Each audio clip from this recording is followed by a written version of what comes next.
Next up is Brett Bielema, entering his 4th season at Arkansas. He, based on my notes, has won 3 conference championships someplace else. We'll just leave it at that, right, Brett? It was good work nonetheless.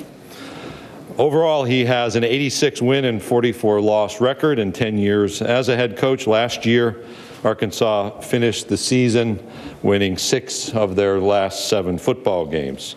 I'll note that under his leadership, the Arkansas Razorbacks have set the program record for the highest team GPA in the program's existence, that coming in the spring of 2015. Thanks for your leadership. He's becoming a TV star, Brett Bielema.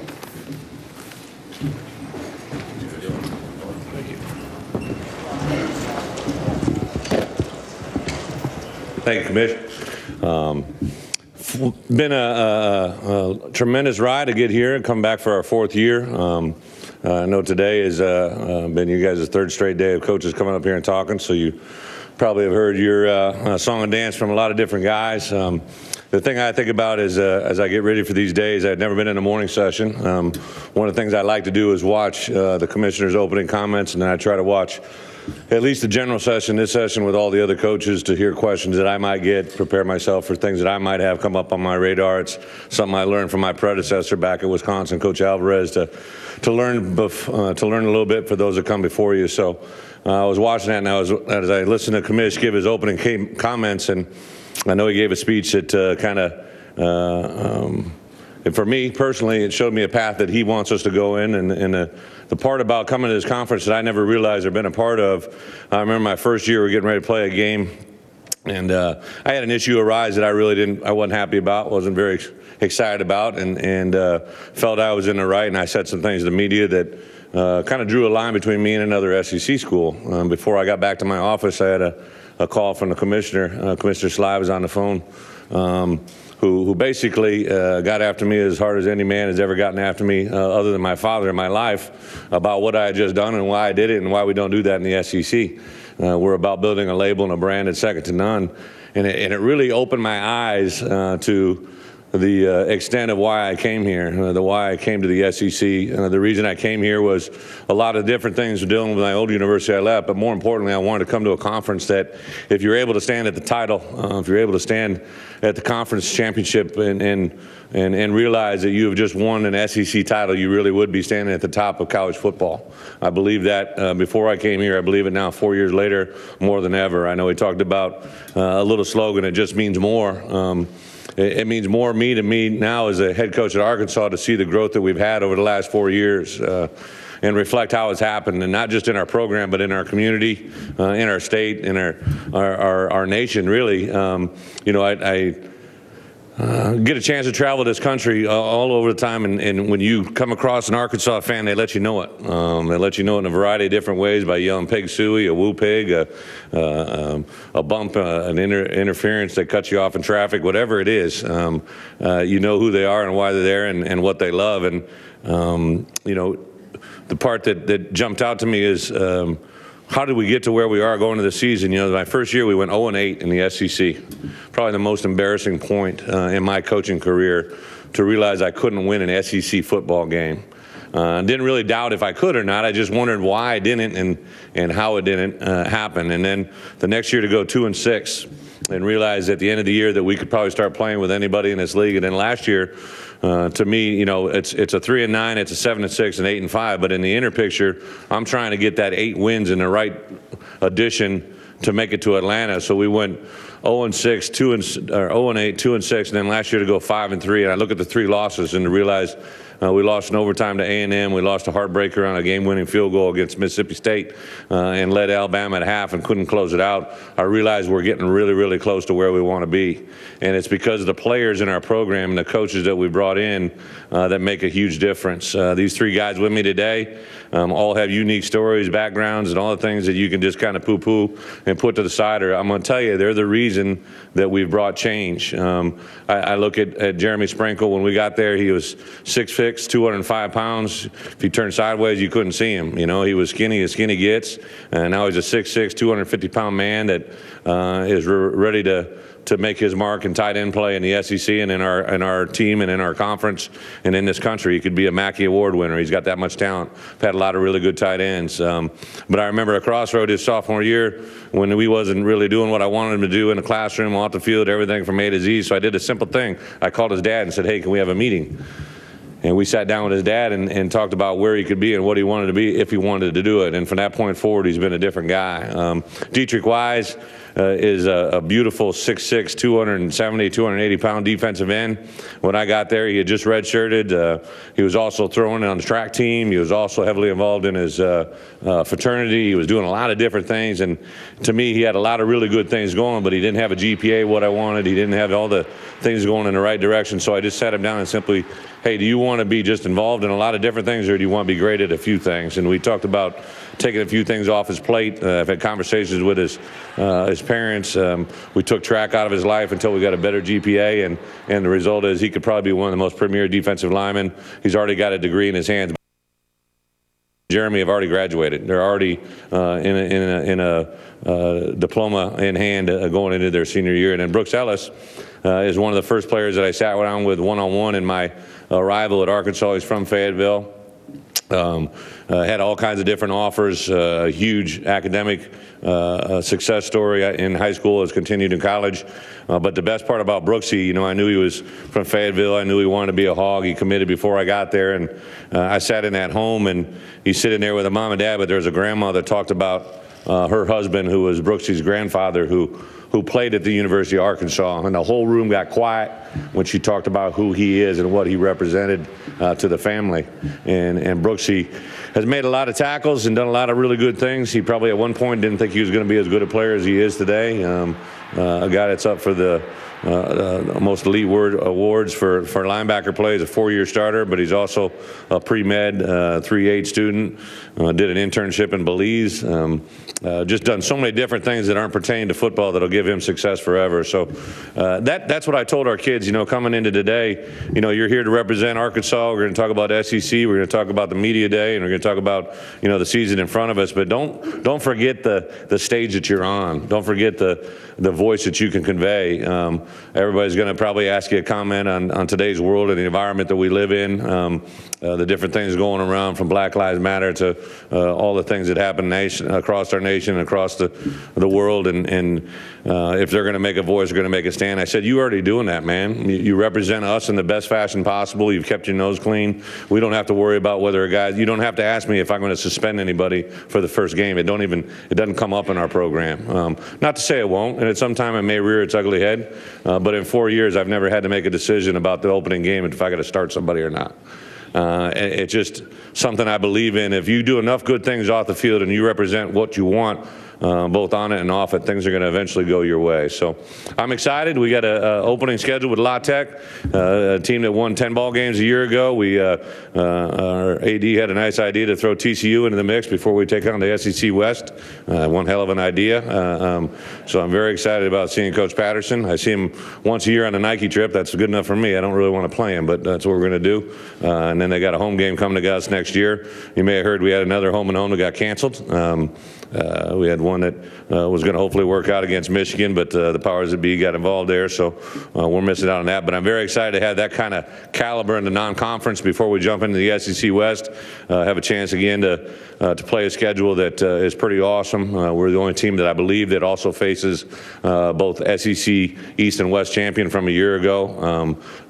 So it's going to be a tremendous challenge, tremendous opportunity, but one that I know our kids will be ready for. So with that, open it up for some really easy questions. All right, thanks, Coach. If you have a question, please raise your hand. Again, give your name and affiliation. We'll start, Coach, over here on the left in the second row. Hey, Coach. Todd Palmer, Kansas City Star. You had a great quarterback in Brandon Allen last year, but across the league, you know, there's a lot. There's not as much experience at that position anymore. How does that affect the way you approach the season, and how do you think that it's going to affect the league overall? Tom, I think it's a great question. I think everybody that knows anything about this game. The guy that you have at that position is going to be a huge effect on what your program is overall, not just on offense. So even though we had B.A. leave, we have a nice little convenient thing called his little brother who's going to take his spot, who was raised in the same home, same set of parents, everything the same. They are different cats, though. They have different personalities, different temperament. But, you know, for 3 years, Austin Allen has sat there and watched his older brother, who he loves, go through a lot of success but also a lot of failure. And early on in his career, I just talked to him about, hey, as this thing unfolds, you may be in there the next play. It may not be this week, may not be next week, it may not be this year. But when it happens, you'll be that much more prepared if you take advantage of it. And I think there's a kid there that for 3 years wore a headset, got in a little bit in some games when his older. Now think about it. When he's going in a game, his oldest brother just got knocked out of it. It's not a normal thing to do. You know, your mind's going to be in a variety of different places, and for him to handle it, I think is awesome. He's got a little bit different demeanor. He's a very aggressive person by nature. I think we're going to have to probably calm him down rather than juice him up. He throws a tremendous long ball. A very, very intelligent player. He went to the Manning Passing Academy, and Archie shot me a text a day or two later and said that he was one of the more impressive players there, and one of the best QBs to show up there, which I think got me excited because I think Archie knows a few things about Q's. So we'll see how it plays out. But on the same account, you know, in this league, a quarterback play is one play away from being another different quarterback. The way these D linemen are built and the way they're put together, things can change in a dramatic hurry. Go here in the front in third row. Chad Neepling, Gridiron Now. Hey, Coach, when you first came in, you talked about at one point about the culture change that it took to get things going. Talk about that a little bit as far as what it's taken out on the recruiting trail and as far as what you've done to build this program to get it to where it is now and the success you're starting to have. Chad, I appreciate it. I think two things. First, you know, when I came into the program, I asked for a grade sheet. I wanted a grade report on 120 players in the program, and it became very clear that we could make a huge amount of stride in a very short fashion in that department. And I think because I started at Wisconsin and it was an academic institution that molded me into that thinking right away, is that, you know, if you have a smart player off the field, you're probably going to have a smart player on the field. I know the commission made a comment about the highest GPA, but in my 3 years at the University of Arkansas, we've had 100 academic All-SEC players. That's the most in this conference over everybody. The guys that we compete against, there's actually a couple schools during that exact same time in the SEC West that have half that number. Now, they may have some very talented players, but that's got to be our niche. We got to be a little bit smarter, a little bit better, play a little bit longer, a little bit harder than the other guy.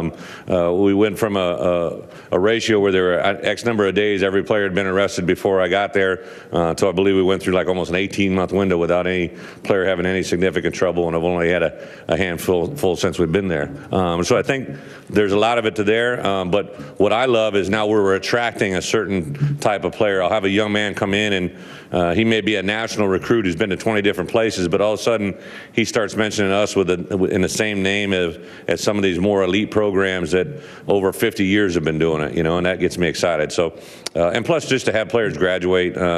I think my last few years at Wisconsin, I had 1,000 APR percentage rate, which is batting 1,000. I can't get any better than that. And I started off at, I think, 918 or 920. We're up to about a 975, 980 now. So I know we're moving in the right direction. Okay, we'll go over here on the right in the back. Eric. Eric Bullen, Arkansas News Bureau. Coach, we haven't had a chance to talk to you, the local guys, since the Michigan game got canceled. What were your thoughts and feelings about that when it got put off? You know, it was awesome when I first got here. The TCU game and the Michigan game had already been in the works. Jeff had already started that process, and I gave Jeff a jab earlier. I mean, he does an awesome job with this stuff. I was very excited. I had actually grown up in a home where my older brother was a Michigan fan, so we were kind of always fighting as it was. And then when I became a player at Michigan, I have a very, very special memory in my life about playing at Michigan. That was a day in my life that shaped me forever. A different between playing them and then coaching against them, and then as a head coach to coach them and beat them. My first year as a head coach, the only loss we have in a 12-1 season, the only loss was to Michigan, and it was really based on a couple plays that I felt if I was a more experienced coach might have went the other direction, and who knows what could have happened that year, you know. So I was excited about playing them. I know there have been discussions about them renewing the Notre Dame thing, but I didn't really know where it was at. Jeff didn't really give me an exact deadline, and I was actually in Europe with my wife, and we were on a train headed to Paris, you know, which is ironic for me to say that in every words. My wife said, hey, there's something on the internet about a Big Ten team canceling with an SEC team. And I said, I don't know anything about it. She goes, really? Your picture's right here. And I said, she's real quick. So I read the article and realized we'd been canceled. And, you know, a lot goes into it. I get it. I understand how the the Michigan Notre Dame thing sounds sexy to everybody else, but I think Michigan and Arkansas sounds sexy. I was very excited about Big Ten versus SEC. I made a comment in the spring that I'd love to see a Big Ten SEC challenge at the front end. My commish gave me a little joust back, said that's called a bowl game. But I would also say that up front, you know, I think I think kids get into it. One of my driving factors is when I'm talking to our AD is, you know, you play some of these teams that maybe don't have great recognition to fans' interest, but they're really good. You know, you're a team that you know may win 10, 11 games in a non-Power 5 conference. You're a pretty good football team if you do it a lot. Or an FCS team that wins 10, 11, 12 ball games every year. You're a good football team. You know, and then there's teams that can sneak up on you. So. We'll do our best. There's some names being thrown out there already I'm excited about. I'd love to give you a teaser, but I'd probably get slapped. But I do think the commission, the SEC, is doing a great job. The only thing that just hamstrings us so late, man, that's what really gets you going is you've been counting on this one. This is kind of your marquee game, and you schedule around it, and then the rug gets pulled out from underneath you. And I got tremendous respect for Jim. I know there's a lot of people that like to throw darts at Michigan and all that's going on right now. I love a guy that kind of speaks his mind, as you can tell from knowing me. I love the way he coaches the game. I know several people that know him. I know his father and his brother halfway decent, and I understand they got to do what they got to do, but it was one that it was tough to go away. Okay, we'll go over here on the left, second row. Tom? Yeah, Tom Murphy, Arkansas Democrat-Gazette. You ranked number 2 in the SEC in total offense and scoring last year.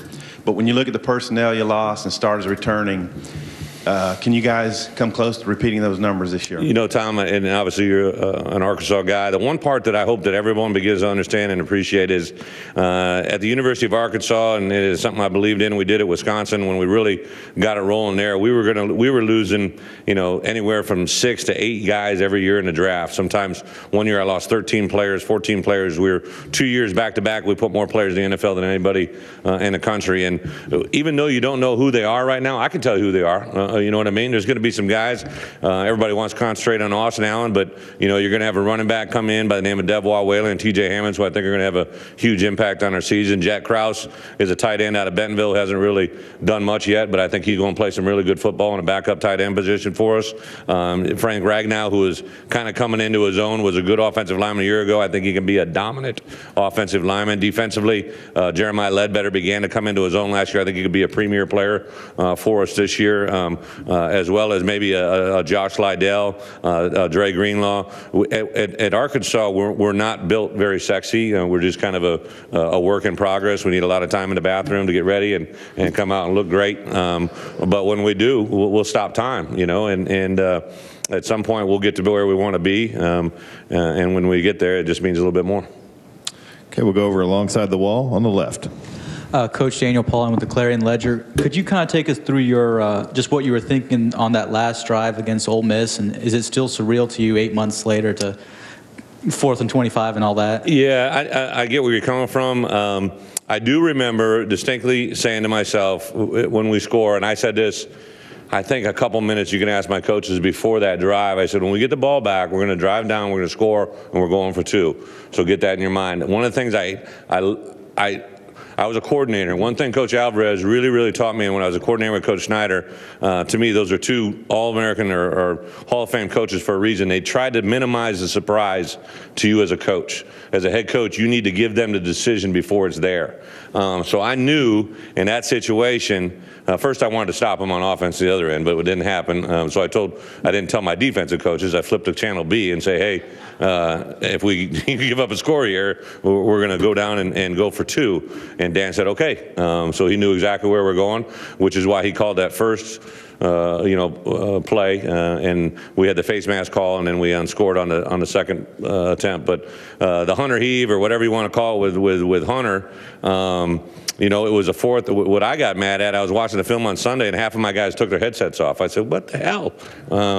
We got a play called here, and one of the cool things was that play, everybody thinks, we didn't obviously walk through it on Thursday and Friday. I get you, all right? But we did it during fall camp. And we have these sessions called hog and knees all year long. And our players, they kind of, okay, hog and knees, hog and knees. Well, we wear them out in hog and knees. And we got one this afternoon at 4:30. And they're going to learn a little bit about Arkansas football. I usually try to give a few things up front that are big picture. Then they'll visit with their coordinators, and they'll talk to their assistants, and they'll go out and do some skills and drills. But one of the things that I really pride ourselves on, I want to be a very smart football team on the field where the coaches aren't out there. And when we threw that play to Hunter, the other 3 receivers were on streak. So if we hit them, we're shooting for the touchdown for the end zone. But we tell BA, or the quarterback, the only way you throw the streak is if it's in the end zone, So none of it was there, so we check it down to Hunter. Hunter now knows he is going to be 10 yards shy of the first down. He's going to run below the first down mark, or the first down chains. So if he can't get 10 yards, he's supposed to buy as much time as he can to get everybody to come to him, and then he can lateral the ball. He did that to a T. I mean, he had 3 or 4 Ole Miss guys on him. There was 20 of them trying to tackle him from the out of bounds, including Hughes up there a little bit close. I thought he should have got flagged, but that's another conversation. But he threw I said, why did you throw it so far to the middle of the field? And he said, Coach, I wanted to throw it where our huddle was because I knew we would have more players there than they did. Because all their players would take off running to the ball, and ours are a little, the linemen are a little bit slower.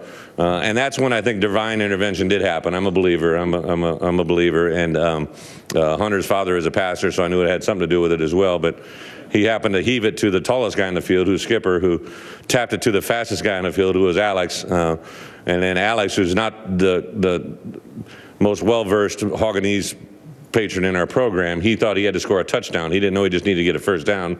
So he'd crossed the first down marker, thank God, and then he thought that he needed to score, so he threw it to the guy with the best hands on the field, which is Dominic Reed, who fortunately just fell down. So there's a lot of things that worked well for us, but that play didn't just happen. I mean, it had a cause and a reason. Okay, we'll go over here on the right, in the middle. Brett, Seth Emerson, Atlanta Journal-Constitution. How hard did you try to keep Sam Pittman from going to Georgia, and what is Georgia getting in that Jim Chaney-Sam Pittman combo? Well, I don't hire anything but coaches that I think are going to be great. I had a feeling that just out of what I'd witnessed from their program and what they believed in and what we've been able to do offensively and how we've been able to build it, there might be a slight interest. So Kirby, he actually called me a couple days before. He wanted to talk to my offensive coordinator and try to take Dan Enos. And I said, I appreciate, but there's a thing called the SEC clause. You can't have him. Kind of stuck my tongue out and wiggled my nose and felt good about it. But one of the first things I didn't do with my first staff is I didn't put an SEC clause on Coach Pittman. When I first took over, he had an opportunity to leave us for Alabama. I was able to do some things financially with the athletic department to make that not happen, and I didn't put an SEC clause on him. And everything ends up happening for a reason. So when they got Sam, obviously it's something that he wanted. But the good news is I was able to retain Dan, and I got a great backup, a great situation now. I was able to, the things that Sam was great in, we've been trying to continue those forward, but the areas that he might have been a little bit weak in, I wanted a great technician. I wanted someone that really talked about pad level, so I wanted an NFL coach, so I was able to bring in Kurt Anderson, who I'm very excited about. As far as what Georgia getting, you got to figure that out on your own. We'll go in the second row here. Trey. Trey Biddy, hogsports.com. Brett, now that the satellite camp season is over, the first round of satellite camps. What are your thoughts on it, and like pros, cons, problems? Trey, it's a great question. I'm really, these things started about, as it's been documented now, about 6-7 years ago. I remember when I first came in the league, I was talking with Summy, and I knew he was a little bit concerned because he was really the only one that was being affected by it. He was in Texas, and there were schools from Oklahoma that were coming down into Texas, putting on these camps, and I had begun to kind of try to treat Texas as an in-state property for us. There were so many ties, especially with Jerry Jones and Dallas and everything, that we were really trying to highlight. And I knew these camps were going on, and I knew we couldn't do them. So we brought that up in SEC meetings 4 years ago, and everybody kind of said, don't worry about it. It's not going to be a problem. Don't worry about it. And the next year it got a little bit bigger, and I brought a pamphlet of a couple schools that were putting on these type of things. And then two things happened within the same year. And to go into my third year to being here is Coach Franklin left Vanderbilt to go to Penn State, and he knew what was now legal, and then he began to dabble in that regard. And then when Jim went to Michigan, obviously it exploded by what he did. So I think it brings exposure to our program, which is great. I believe right now, personally, in our program, we got 3 commitments that I don't believe would have happened if we didn't have satellite camps. I can't comment on that specifically until we sign them on their signing date, but I do know that has happened specifically in our program. We didn't do overabundance. We did, I believe, 5 out of our state, and I attended every one of them. I thought there was great. Not only was the NCAA there, the SEC was there as well. So there was a lot of supervision.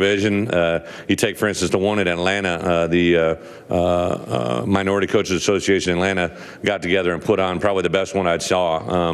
The attention to detail, the way they thought everything out. They had an announcement going over the public speaker system every 5 minutes about what you can and cannot do. I really felt comfortable there as a head coach. And 20 feet away from me was Urban, so there was coaches there from all different kinds of leagues. And then the one element I wish we could eliminate, and I think needs to be eliminated, is to host them at high schools. To me, gets a little tricky. There's a middleman involved there that has a direct passage to a high school athlete. The facilities, just because of common sense, are not as good. I was at one that was hosted at a high school, and simply a big rainstorm came in, and there was no opportunity for us to continue drills because it got rained out. So there was no indoor, there was no turf field to go to, and the only ones that end up being penalized are the students, athletes that already paid money to get there. So there's some things we can modify and tweak within it. I think it's a good thing. It is kind of a colossal pain in the back end. It takes a lot of time that we're normally at home. As another conversation I had to tell my wife why I wasn't in the house, but that's what we do and that's how we do it. But for the most part, I think we'd do it again. I think as is the case everywhere, things need to be modified a little bit. Okay, we'll go over on the left side, third row. Alex Miller from the Battalion. Coach, I have a 2-part question. In your opening statements, you talked about how your team suffered close losses last year, particularly A&M. Past 2 years, you've suffered 2 comeback losses to the Aggies. So, 1, what do you believe is the way you can beat them, especially in a pivotal early season matchup? And 2, you face them every year at Cowboys Stadium, or AT&T Stadium, I should say. And what do you think is the benefit of that, especially having Jerry Jones, a former Arkansas alumni and player, there? Yeah, to answer your first part, I have tremendous respect for Kevin, probably a guy in the business that I'm as close with as any other head coach. So tremendous respect. I think what we have to do as coaches and players is believe in ourselves to win that game in a 4-quarter game. We play extremely well for a period of time, and then kind of have allowed the game to get back into their hands and come forward. I think 2 years ago, we were Jay Will broke a run that we went up by, would have been 21, but we had an unfortunate tripping call called, which was a marvelous call for Steve Shaw and his staff. First tripping call I've ever seen in college football, but it was a good call, and we deserved it. But it did kind of change the momentum of the game and brought it back. I hope there's a moratorium on complaining about reffing, but that was just there's a 2-part question. There's a 2-part answer. We got to play a 4-quarter game and then get into overtime. Summy last year when we got done with the game and we're walking across to shake hands, and he said, "I don't know what to say." I said, "Don't say anything. I might punch you." it's just one of those. It's a great rivalry. I think our kids really respect one another. There's a lot of crossover high school rivalry and some fun stuff. So playing it in Jerry's world, been a huge fan of Jerry Jones. I grew up a Cowboys fan. To kind of get to shake his hand and talk with him and Steven and be involved in that is absolutely awesome. It's a pretty neutral game, though. I mean, we split everything. You know, it's a home game for us, one home game for them, so there's no advantage there. But for us to get to go into Dallas and play a game every year for us in recruiting is absolutely huge. Okay, we'll go right here in the third row right in front. Stephen Smith, Touchdown Alabama Magazine. Coach, the success on offense has been documented, but in the SEC, it's about creating turnovers, creating those negative plays. So what's been the message on finishing the job, getting off the field on third down, and helping your offense stay in those positions to win? Well, it's just simple facts. You look at a team that you obviously know a lot about at Alabama. There's not a team since I've been in the game and coaching that plays as good a defense year in and year out as they do, and it's the reason they've won as many championships. It doesn't matter what you do on offense if you don't let them score a lot of points. It don't matter. And I go back to our game 2 years ago. You know, we get beat by 50 my first year. The next year we lose a 14-13 game right there in Fayetteville. The one that we turned the ball over on the 6-inch line. We had a miscue in the kicking game for a field goal and a miscue on a PAT. We left basically 9 points on the field, and they only scored 14, but it was enough to win. You know, and they went on to play in another national championship game. So I've been able to prove to our guys what that means. We got 9 of 11 back on defense. I have a tremendous defensive coordinator, Rob Smith. I was able to hire Paul Rhodes, Vernon Hargraves, and Roy Segrist. My defensive staff is probably the best crew I've had on that side of the ball, and I'm very, very excited, you know, to have Brooks Ellis as a fourth-year Mike linebacker who's a pre-med. His football IQ is off the charts. He runs like a deer. He's a big kid. He's very, very mobile. We have 3 of our 4 starting defensive linemen are all seniors, so I think we're set up to play some good defense and excited about the opportunity.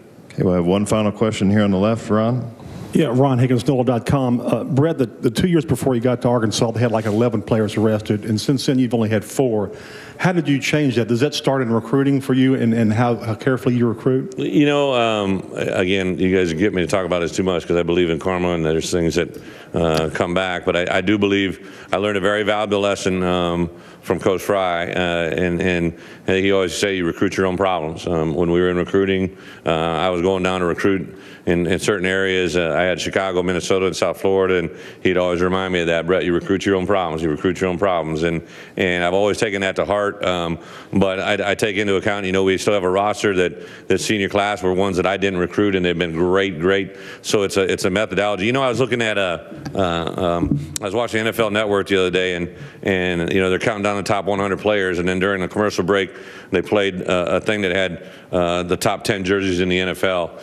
And I've been fortunate enough to coach 2 or 3 of those guys with J.J. Watt, Russell Wilson, Joe Thomas, some guys that are premier players. And I think a lot about, like, obviously they're great players, but the branding that takes place with their names. I remember Joe Thomas didn't go to watch the draft. He went fishing with his dad, but it was also because Under Armour was putting him under a huge contract for outdoor apparel. Obviously, J.J. Watt, you see him, you know, selling everything from, you know, I don't even know. I see all his commercials, and I kind of just giggle. I was in Russell's wedding, and not in the wedding. I just sat and watched. I was the guy in the 8th row on the outside seat. But you know, there's a certain amount of value. I mean, there is paparazzi and his branding of his name. I remember when I went to talk to Nike was trying to seal him up, and I was with a bunch of Nike guys, and they're asking me questions about him and who he is. I said, you know what? The one thing I can swear it, I know about Russell Wilson. I don't know. I'm pretty sure he's going to be a great player for a long time, but I know this. There's never going to be a day when you wake up and you're afraid to read the headline about him. And I tell that to our preachers, because now we got our own examples. Sebastian Tritola, who hasn't signed anything yet, but that kid came into us a year ago or 2 years ago, who flunked out of Nevada, took 3 JCs to get eligible, wasn't exactly a stellar physique walking in, and he was walking out now as a 320 starting offensive lineman, or trying to be a starting offensive lineman in the league, and is chasing his dream and making a lot of money, and it's because of the value we put on his name. And the more we can continue to create that in our league and across the country, the more good influences our guys can do. I think the world will be a better place. All right, thank you, Coach, for your time.